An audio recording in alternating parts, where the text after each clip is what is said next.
2024 Democratic hopeful Marianne Williamson joins us now for an exclusive in-depth interview. Marianne, welcome to Rising. Thank you. Thank you so much for having me. It's our pleasure. Let's get right into it.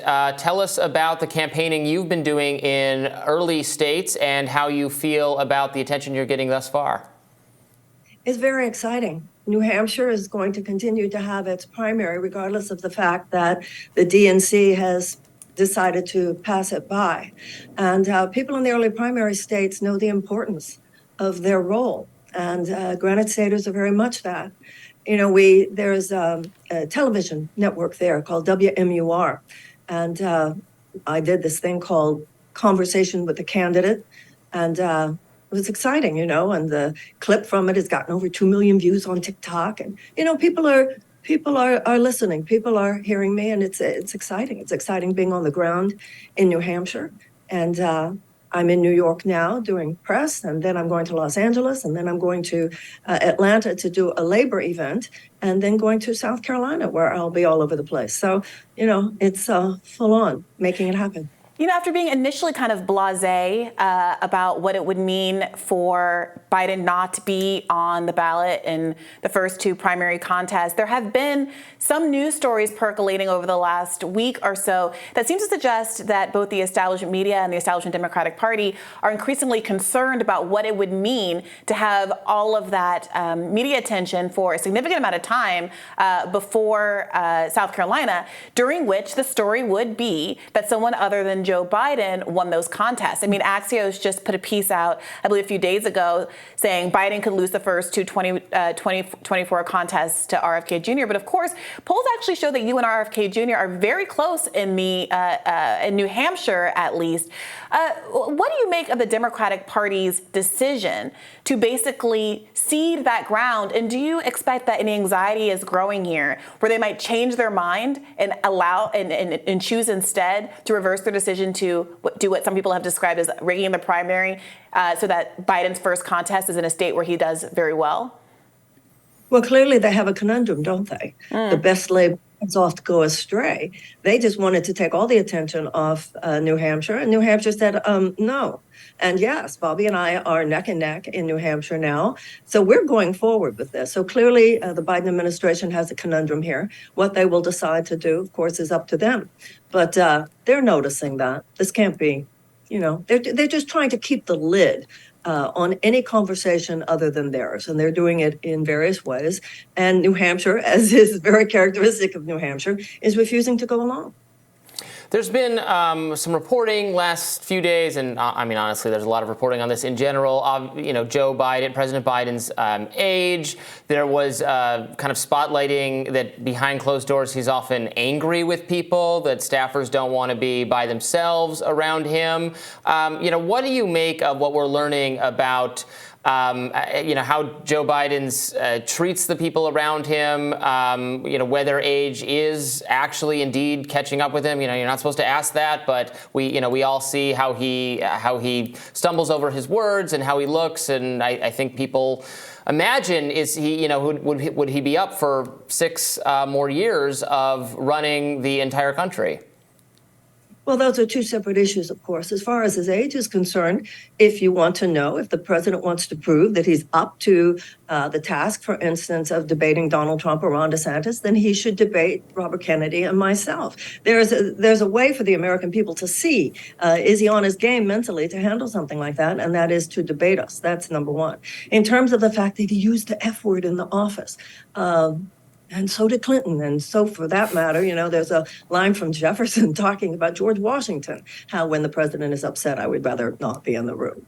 I think that the issue of the president getting upset when someone hadn't done what he needed them to do is as silly as getting upset about anyone else, namely myself. Well, I was going to ask you about that. If you think this is It seemed to me that there's some actual parity here after there was some coverage about you and complaints about your relationship with staffers, complaints about Amy Klobuchar. This seems to be one of the first stories involving a male politician being criticized for his tone with staffers.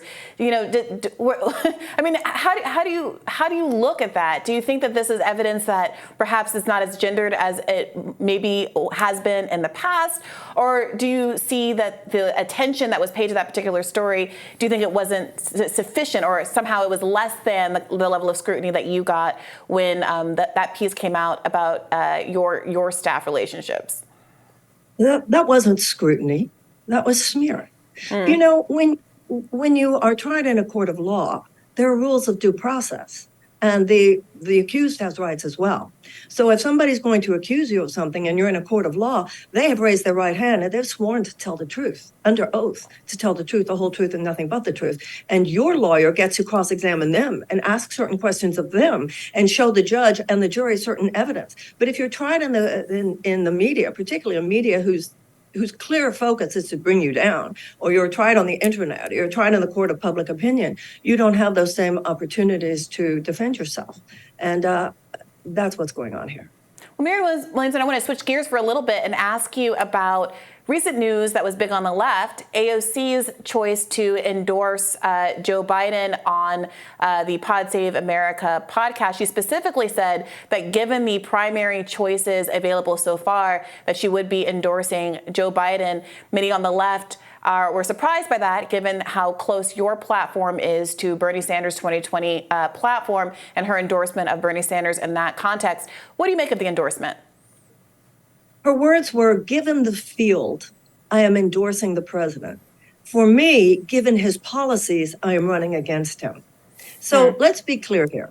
We are experiencing the hottest days in human history, the hottest days on record. This is a president who has given more oil drilling permits even than Trump did, who has approved the Willow Project, as well as the exportation of liquefied natural gas.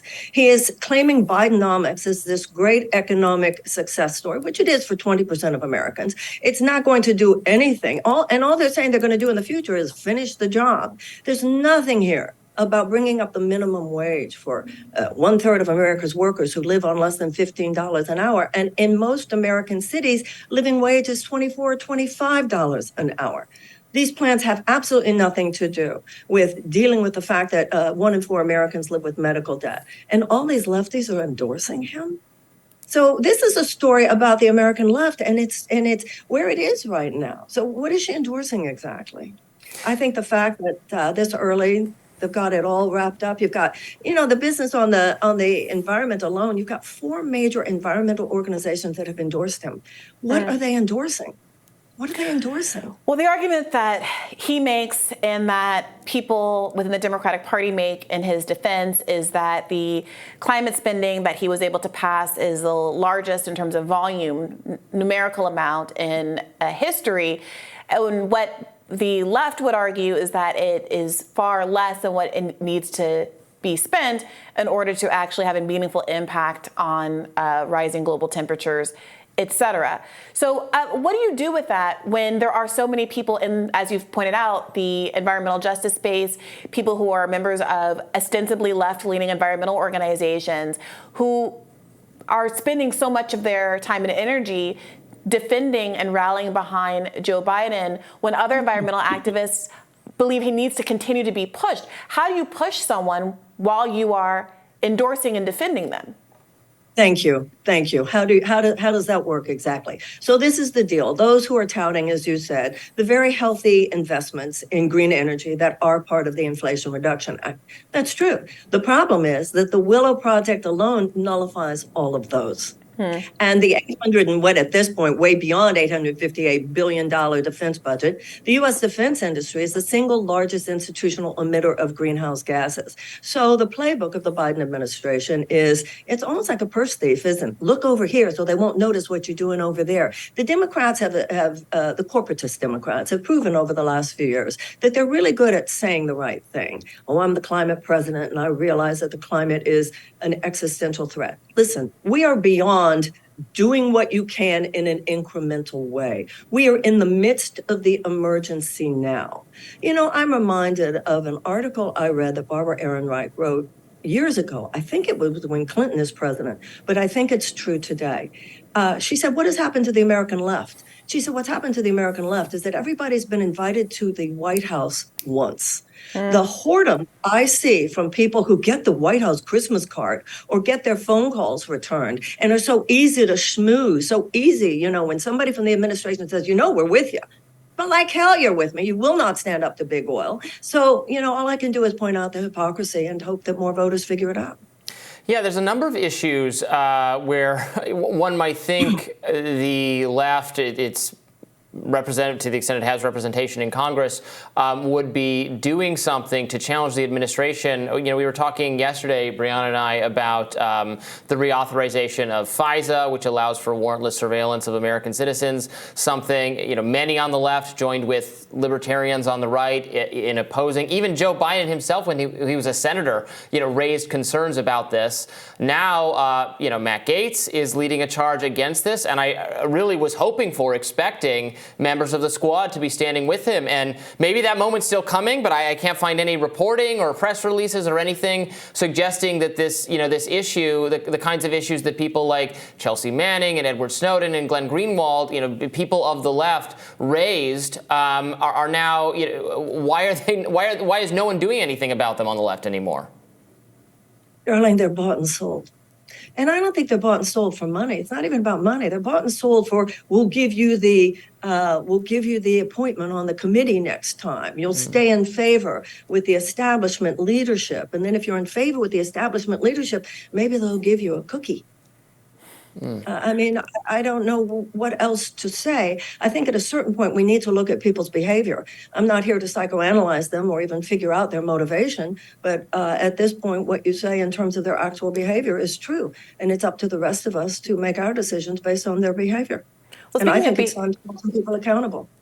Yeah, speaking of behavior, there's an interesting reality that's developing right now in Congress where a group of the, shall we say, Freedom Caucus Republicans are endeavoring to attach certain conditions to the annual defense bill, which are unlikely to be passed, but then consequently could tank the entire bill, right? So they're adding these requests to must-pass legislation that include cuts to spending in Ukraine, which has been a key core ask for aspects of the peace movement on both the right and the left. So there's this potentiality that they could undermine the entire defense budget, effectively stopping additional defense spending because of an unwillingness to ratchet back any spending on Ukraine. They've also added in a bunch of other requests that are, I think, not progressive in the least or not populist in the least. But the effect of it might be that a bunch of Freedom Caucus people effectively cut military spending in a way that the left has been unwilling to do so far, especially in the last cycle with the minimal majority, some majority that the progressives had last time around. So I wonder what you make of that sort of effort, and if you want to opine further on what you would do with respect to military funding, generally speaking, and with respect to the Ukraine war.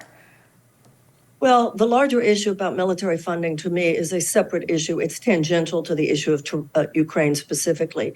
In terms of military spending, we know the profound price gouging that is going on. Even 60 Minutes has reported on it, how the defense industry is price gouging the military. And I think American people on both the left and the right are ready to recognize that this canard, that somehow the more money you spend on defense, the greater your military, your national security. What a crock that is. Nobody in their right mind is now thinking that the Iraq War made us more secure, or that the last 20 years in Afghanistan made us more secure. Some of the more conservative elements in this country have pointed out you could take 10% off the military budget and you'd still have plenty of money for the military to work effectively. And I think you could take 20% off that. We clearly have a war machine, what's called the blob in Washington, and clearly, and this has been true for 4 to 5 decades, much as Eisenhower warned us, our foreign policy is obscenely dominated by the military-industrial complex. So what the people on the far left and on the far right are now saying about that particular issue that you just discussed has to do with funding for Ukraine, because people on the far left and the far right agree on that. There's always been a kind of isolationist tendency in the United States. That, I think, is where the far right is coming from. I think people on the far left honestly believe, those who want to cut the funding specifically for Ukraine, feel that this is just a continuation of the same old war machine, basically imperialistic activity. I believe that the imperialism of Russia and Vladimir Putin that's the imperialism I'm concerned about on this particular one.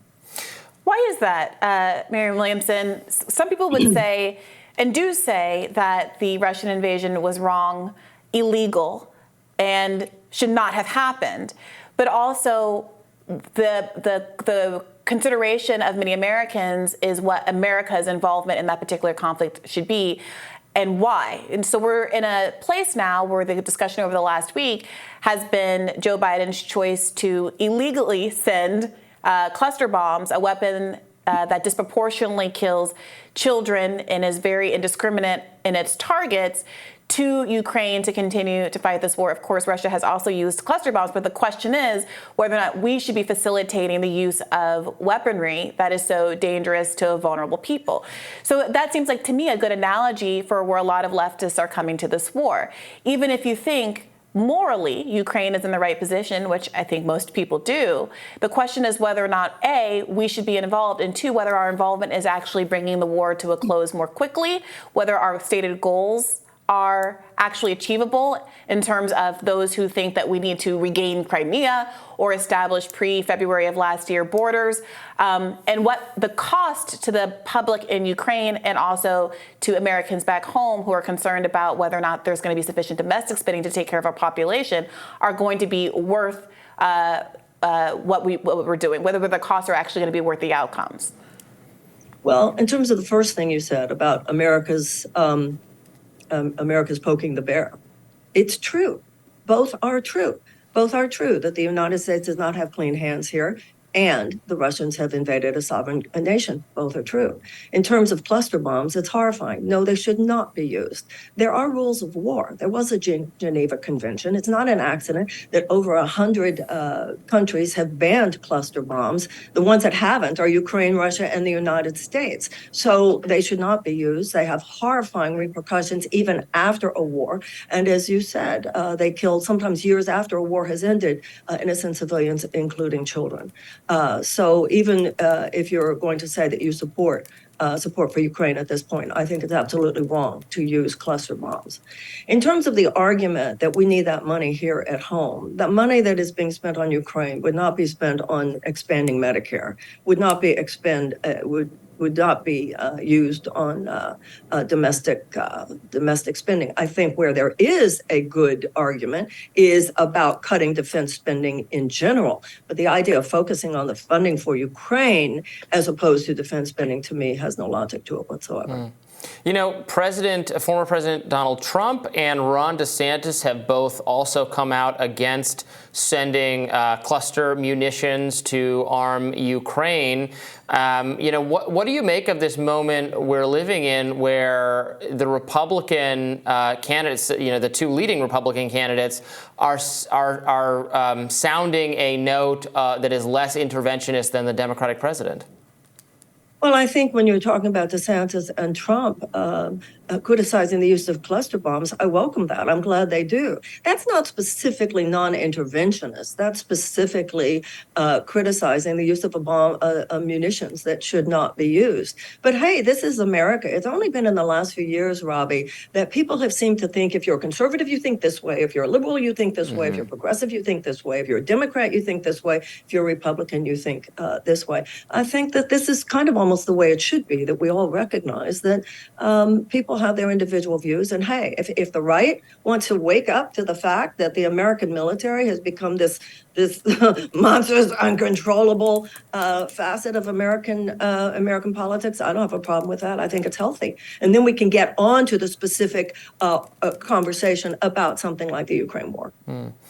On another subject, do you think that national law enforcement, intelligence agencies, the FBI, et cetera, need to be reined in as well? This has obviously become a top Republican concern. I think RFK Jr., your competitor, has also talked about, I think, seeing a lot of what they're saying about the concerns that for censorship on social media, for going after Trump supporters, that kind of thing. Do you think it's valid for the American people, or some of them, right-leaning ones at least, to have lost faith in national intelligence, the apparatus of the state? And what do you think is the solution if you do think that's a problem? First of all, absolutely yes. And it's not just people on the right who are upset about this. It's people on the left as well. You yourself mentioned FISA a few minutes ago. I think people on the left are upset as well. As soon as they passed the Patriot Act, people started yelling. And at that point, it was mainly people on the left. But yes, I'm old enough to, there was scuttlebutt about the CIA starting with the Kennedy assassination. So yes, of course, these agencies, we know about too many covert operations. We know about lack of accountability. And people on both left and the right are asking, who's in charge here? And who are they going after? And why are they going after? And when you mention the people, whether you're talking about Assange, whether you're talking about Glenn Greenwald, whether you're talking about the subject of Snowden, and whether you're talking about Chelsea Manning, and remember, Daniel Hale is still in jail. So clearly, there's an official protection of some covert and secret type of organizations and agencies. And the fact that people are asking questions and upset about this on both left and right, I think is healthy for our democracy. Marianne, I want to ask you a little bit about this electability question.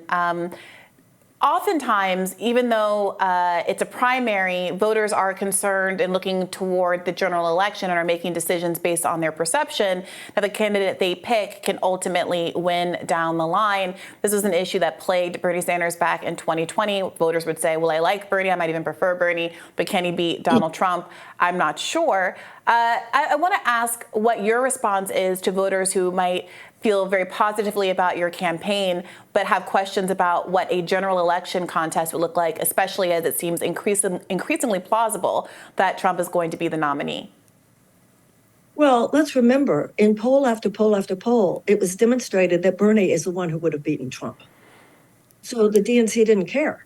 But if you were just thinking about who could actually have a better chance to beat Trump, demonstrably, there was an argument that Bernie would have had an easier chance beating Trump. I don't buy the idea that because Biden beat Trump in 2020, for which I and millions of us are extremely grateful, don't get me wrong. But it is not, to me, a logical conclusion that because he beat him in 2020, he would necessarily beat him in 2024. And also this idea that none of us should challenge him and everybody should just fall in line right now because that will make the Democrats more unified, which is what we need to be to beat Trump in 2024. I don't buy that either. In 2016, how many Republicans were running? And yet, 2020. And yet, wait a minute. Yeah, in 16. You had it right the first time, 2016, so many yes. people running, and so many people running in 2020, Sure. And still the Republican won. So I think it's healthy for democracy. If you want to know who would beat Trump, this is why we should have debates. People should see Bobby, people should see me, and people should see Biden. We have very different agendas, and we come across in ways that are very different. Let there be debates. Let the American people see, meaning specifically here, Democratic voters or likely Democratic voters, and let the people decide. I think it's the people who will be voting in this election for the Democrats who should decide who they think is the best person. This shouldn't be something made by secret by a bunch of men smoking cigars like it was 100 years ago or something, but it's also not something that should be made without the input of the Democratic voters. That's the point of a primary. You can't be a spoiler if you're running in the primary. You can't be a Jill Stein if you're, and I don't want to say that like negatively about her as a person, but in terms of the what she symbolizes, you can't be that if you're running as a Democrat in the primary. I mean, I agree with you about the polls, obviously, that demonstrated, or that suggested at least, that Bernie Sanders was going to be a stronger matchup against Donald Trump in 2016 than Hillary Clinton was. But the voters obviously felt differently. The media, I think, played a big role in seeding doubt that because he was a socialist, people weren't going to vote for him. There was talk about what, Cubans in Miami and such, were they going to go along with it, all of these kinds of things. So what I'm asking you specifically is to make the case for why you think substantively in a debate context with someone like Donald Trump, head to head, would be more able to effectively make your case for why you should be president than if Joe Biden were the person in that position. The majority of Americans, both liberal and Democrat, say they want universal health care. The majority of Americans, according to the polls now, both Democrat and Republican, say that they want tuition-free college and tech school. The majority of Americans, Republican and Democrat, including gun owners, say that they want more common sense gun safety laws. Now, on that one, the president, I think, would do what he could. The things that I am standing for, the economic U-turn, the economic new beginning, whether it has to do with universal health care, tuition-free college, paid family leave, a guaranteed living wage, millions of more Americans want that. This Bidenomics, everything's doing well that the president that is the president's message this time, applies to 20% of the American people. And that 20% are living on an island economically, surrounded by a vast sea of economic despair. I feel that the Biden administration's argument at this time is such a redo in an almost potentially tragic way electorally, a kind of slow motion car crash that was the year 2016. He's basically saying what Hillary said in 2016, which was, let's continue with the success of the last 8 years. And millions of people said, what success? I'm drowning here. So the president is saying, we've got a healthy economy and we're doing good. That is contrary to the visceral experience of millions and millions of Americans. So this idea that they have a good winning argument, I would ask anyone to just look at that logically. That is not a good winning argument. And it doesn't even come along with a promise to do anything differently. There's no promise there, even about a public option. There's no promise there about even revisiting the raised minimum wage. We have 1/3 of American workers live on less than $15 an hour. Can't even find a place to live. Can't find an apartment in major cities in this country. And you've got people like AOC endorsing this and thinking this is going to help us because we're going to be unified in 2020. I think that's illogical, just completely illogical. I mean, in 2024. I think in order to get a lot of that agenda that you just described passed and made into law, it would take pretty significant structural changes, just given the realities of the Senate, the filibuster, et cetera. What are your feelings on expanding the Supreme Court, getting rid of the Electoral College, DC statehood, all the kind of, I think, structural things that progressives talk about being necessary to enact the agenda? What are your feelings on that? Well, not all of those things are necessary to enact the agenda I just said. Enough progressives who have those who wish to vote for those things is what is necessary. Any president hopes that the House and the Senate is, of their party and of the ilk of people who agree with them. But the left has to decide whether or not it's going to go for power at this point. This namby-pamby going along with the milquetoast stuff, this is not going to make it happen. Now, when you talk about the Supreme Court has gone rogue. This is, I don't know any other way to say it. It is dominated by some corporate hacks. And yes, absolutely, if what needs to be considered is expanding the court, as president, I would wish to see this. And if I'm president and you've got a Senate, where it's going to give you a problem in terms of something like raising the minimum wage or Medicare for all, then absolutely get rid of the filibuster. We are allowing these sclerotic traditions that were come up with by dead people, and sometimes racist dead people. That's why they came up with these things. And we are allowing them to hold us back. When the president said during his campaign that he would raise the minimum wage, and he did for federal workers. But when it came to putting it in the COVID relief bill, the parliamentarian said that it was not okay. Can you imagine the Republicans allowing the parliamentarian to stop them? Can we get some spine here? No, that was convenient for a president who also knew that he had to make sure that the Chamber of Commerce wasn't too upset by him. The left has to decide: are we going to have spine here? Are we going to really go for power? Or are we going to continue this chess game that is getting us nothing? I think you're completely right. George Bush II absolutely did fire his parliamentarian when it looked like they were going to stand in the way of his desire to drill in the Arctic. Exactly. The Republicans don't. And what They you're know what seeing they right want to go for. now with the Freedom Caucus in the House, is making many people recall the force the vote moment. They have and are choosing to largely shut down the Republican agenda until their particular demands are met. And it has not escaped the notice of many people on the left that the squad members had the exact same ability to do so in the early years of the Biden administration and chose instead to try to work within the party to get results. But I want to ask you about that, Marianne, because this question of is it possible to be genuinely adversarial within the Democratic Party or not has been raised, especially as Cornel West has entered the race.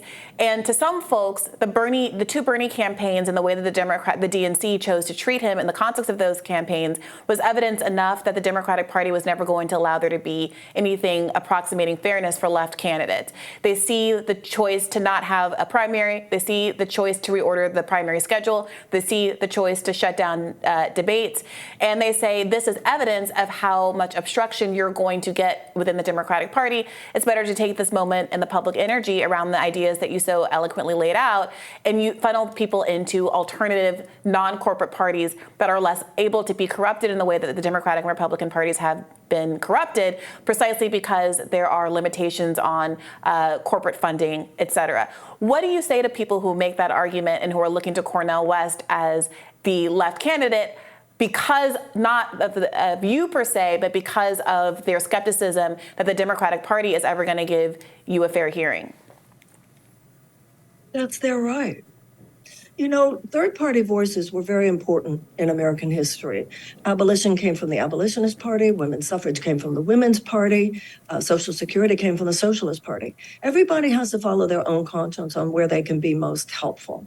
I personally have maybe it's a nostalgic, romantic ideal about the Democratic Party because I'm old enough to remember a time when no matter what, you could depend on the Democratic Party more than not. They were the unequivocal supporters of the working people of the United States. I think of myself as a Roosevelt Democrat. So I remember watching what happened to the Democratic Party under Bill Clinton. I remember when the Democratic Leadership Council was formed. I remember when this fissure occurred. And I've seen what's happened since, as we all have. So they say, the corporatist establishment elite of the Democratic Party, that the progressives are trying to hijack the party. No. They hijacked the party. We're Franklin and Eleanor. They would have a hard time even allowing Franklin Roosevelt in today. So Franklin Roosevelt would be deciding whether or not to run third party. And at a certain point, he actually said to Wendell Willkie, Franklin Roosevelt himself, because of a lot of the pushback he was getting from some of the Southern senators, actually approached Wendell Willkie about forming a third party. And Wendell Willkie then actually died before they got too far in the conversation, but he had expressed some interest. So I understand it. For myself, I think these times the stakes are too high. So I'm standing within the Democratic Party, but I don't have criticism for. I think we all need to judge each other less and appreciate and listen to each other more. So if people, I hope that a lot of those people, even who plan to, if they're thinking they're going to vote for Cornel in the general, will vote for me in the primary, because except on the issue of Ukraine, I think he and I are very aligned on things. Where are you different on the issue of Ukraine? Well, he is very critical of any U.S. support. And from what I've read, I mean, I'm not trying to speak for him, but from what I've read, it seems to me a different conversation.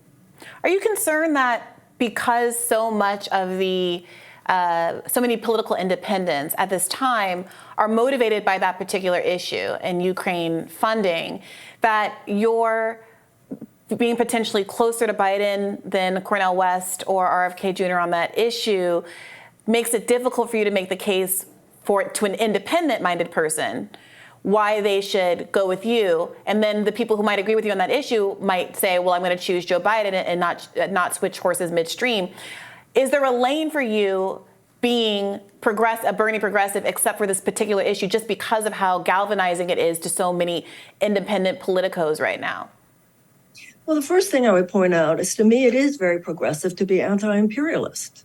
And that means for me, Vladimir Putin's imperialism. So I don't think it's a non-progressive view.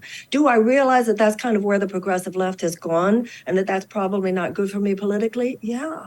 But what am I supposed to do? I'm not here to change my views so somebody likes me. At this point, and I'm here to speak the truth of my heart and my analysis as best as I can understand events. That's what I'm doing as a candidate, and that's what I would do as president. So yeah, I mean, I get it, like, oh, something else for people. But a lot of those people are the same people who say, well, I don't like her because she's a woo-woo. I mean, for the honest critic, they will hear my position and then decide for themselves by election day whether or not that is a deal breaker for them. I'm not feeling, you know what I mean? Sure. And everything from my historic record, as it were, of criticism of the military-industrial complex, my stand for a U.S. Department of Peace, my stands about Iraq, my stands about Afghanistan. So I can't control how other people hear me. I can't control what other people decide. And hey, that's democracy. The one thing I can control is whether people are given the option of a fundamental alternative to the neoliberal politics that dominates our political system today, including the corporatist establishment, democratic elite. And where people go with that, in relation even to my sense of what is going on with Ukraine, is up to the voter. All I can do is be honest. Marianne, I want to ask you about COVID. It's an issue that I think really animates, in particular, the people who watch this show. So I want to make sure you have an opportunity to address those policies.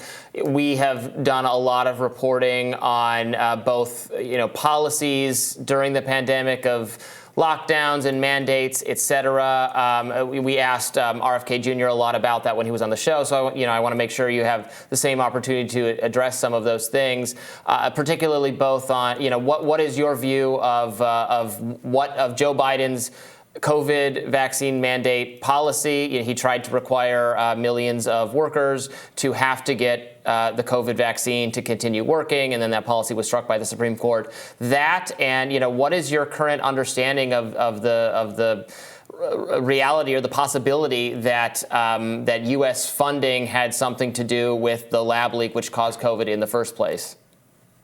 I think the question of whether U.S. Funding was involved in the Wuhan lab is a very important question.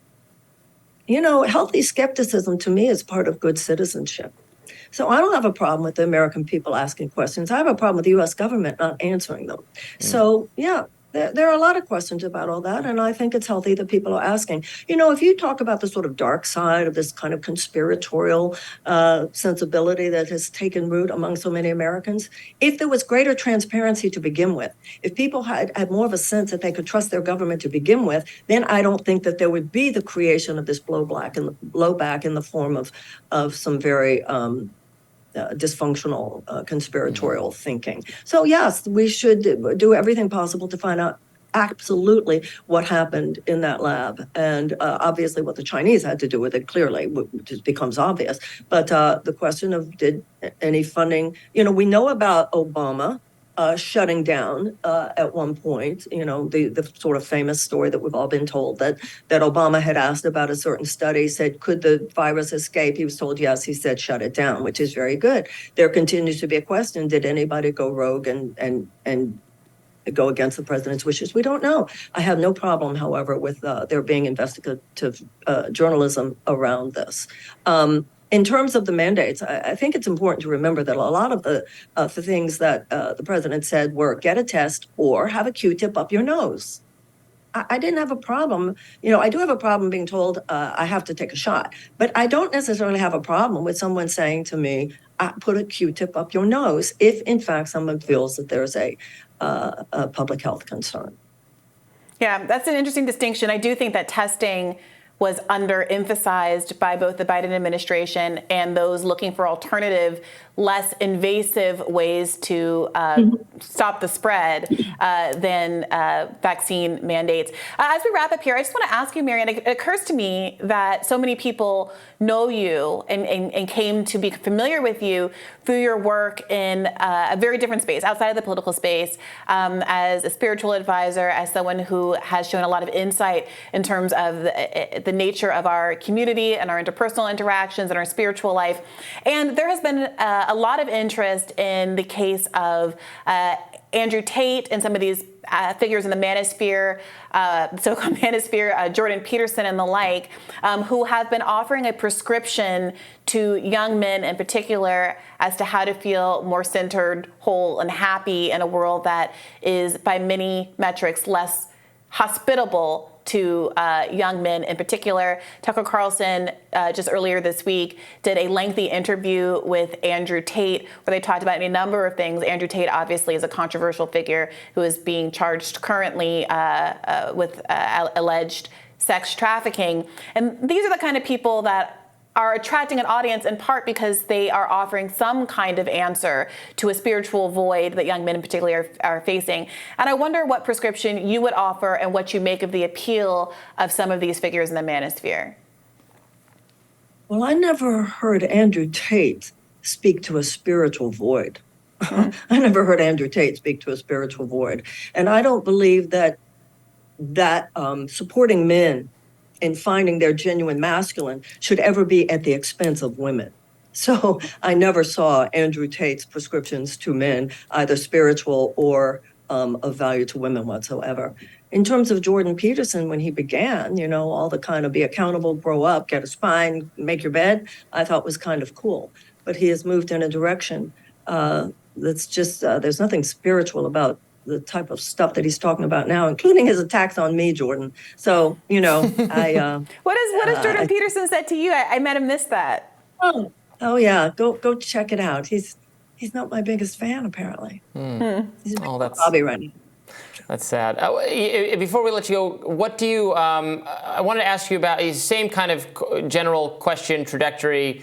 But young women, there's a lot of conversation about social media and is it harmful to teenage girls or I guess to people in general. Obviously, it's not going away anytime soon. We're all on our phones a lot. I have been wary of this being framed as like so bad. I think there are elements of moral panic to the way people describe how social media has changed our society. I think there's positive and negative. But do you have concerns about young people and how on their phone they are and how that has to do with their self-actualization?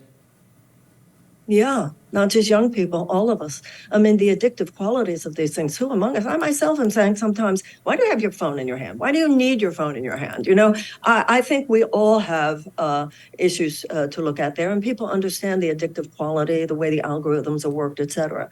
In terms of children, yes, absolutely. There's a problem here. The public school system of Seattle, Washington is now suing the tech companies because of a causation that has been established, not a correlation, but a causation between the number of hours that young people whose prefrontal cortexes are not even fully developed yet, the numbers of hours that they spend, and their focus issues, their sleep issues, their learning issues. There's a serious problem here.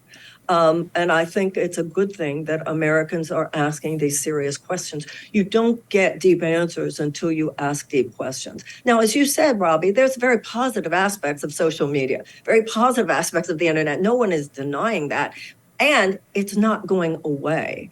But I think that, just like other generations came to understand, smoking all the time is not so good for you. I think we're coming to understand not only in terms of the use of these things, in terms of the algorithms and the addictive qualities, but some of the other issues about having those things close to our brains or whatever. People we're in the middle. There's so much going on in our society right now, which feels chaotic, but which is actually ultimately good, I think. Questions coming up, things that we're looking at. But I think more than anything, even though I do believe there should be regulation of tech companies in many cases, et cetera, I think a lot of this is going to have to do with personal change. That when you talked about my career, Martin Luther King said, we need quantitative changes in our circumstances and qualitative shifts in our souls. We need governmental changes. We need policy changes to align with the better angels of our nature. We need policy changes to bring us back into alignment with the democratic and the humanitarian principles of our own Declaration of Independence, as opposed to short-term profit maximization for major U.S. and multinational corporate interests. There's no doubt about that. But I think also people realize that a lot of the changes have to occur inside our own hearts. How we behave, our lifestyle decisions, how we treat each other. It's a big both and, not an either or. That's how massive this phase transition is, not just in our country, but on the planet today. Mm-hmm. Marianne Williamson, thank you so much for joining us today. Thank you. It's an honor to be here. Thank you.